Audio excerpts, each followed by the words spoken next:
Hello everyone, welcome back to the channel. So today I'm going to tell you how to record call in Vivo Y19. If you want to record calls of your phone, so let's see how can you do this. So let's see how can you record calls on your phone. You just have to tap on phone call app, and here just tap on three dots in the top right corner and then select settings. In settings you'll get the call recording option. You just have to tap on it, and here you will get the different settings. The first is that you automatically record unknown numbers.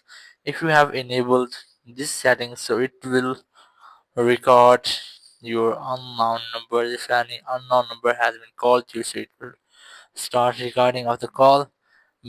And here the automatically record this number. You just have to tap on it and then select the contacts which you want to record.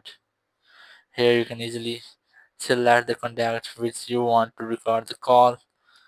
So you just have to tap on this setting to allow always recording of the number. You just have to select the contacts which call you want to record and then enable the settings. So that's how you can easily record calls on your phone. Thank you very much for watching the video. Until next video, bye bye.